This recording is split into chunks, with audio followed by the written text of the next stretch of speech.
I'm Lauren with MyEtvMedia, and we're at PlayStation's Meet the Vita.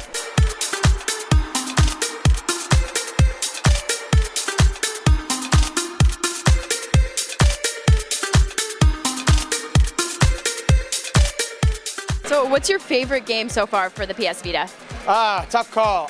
There's a few that I like for different reasons. I'd say Uncharted. I just am a big Uncharted fan, and I just think they've really put the console experience into the Vita.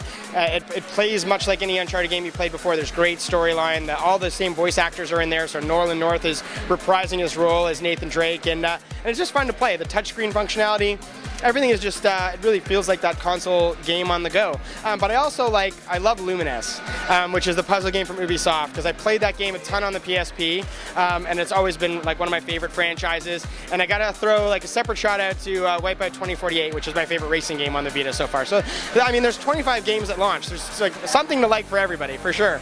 Awesome. So can you just backtracking a little bit, tell us about the PS Vita versus the PSP? What are the differences between the two? It's a completely new unit. It's been built from the ground up, really with the gamer in mind.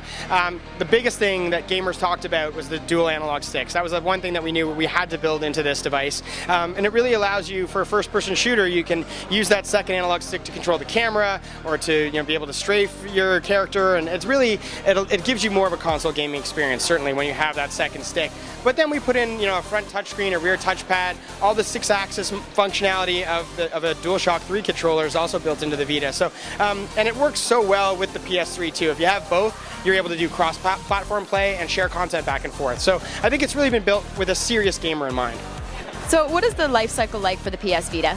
We've really taken a look at our hardware and tried to extend it over a very long period of time. The PS1 was on shelf, I think somewhere in the neighborhood of 7 or 8 years. PS2 actually still sells to this day. It was launched in 2000, so we're like 12 years in on the PS2. I think with the Vita, we're going to see, it's tough to say, probably anywhere between 6 to 8 years of really strong, feasible life for the PS Vita. I think that without a doubt, we've built a machine that is very technically savvy, and that once dev groups have a chance to really understand how to develop for it, the sky's the limit, I think, on what you're going to be able to see and play. So I think, we're going to commit this device to work with PS3 certainly, and future generations of consoles as well. We're really dedicated to providing that ultimate console experience for a handheld environment.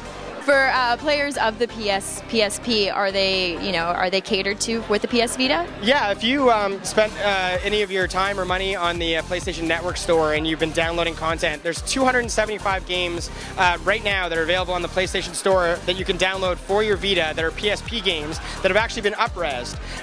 There's a whole list online. You can go to our blog and see, but you probably bought a few games on the PSN Store to play on your PSP.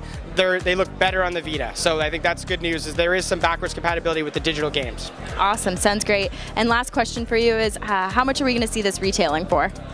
You know what? We announced the price at E3 last year. The Wi-Fi unit is $249, and I think that the market in general is very surprised and very excited that we brought it to, I think, a very fair price for what it is to the marketplace. There's no doubt. I mean, yes, you have to buy a memory card, and software varies between $5 to $50. But I mean, for you looking at what you get for the $250, I don't think there's any device out there from a gaming perspective that does as much and that it does it all so well.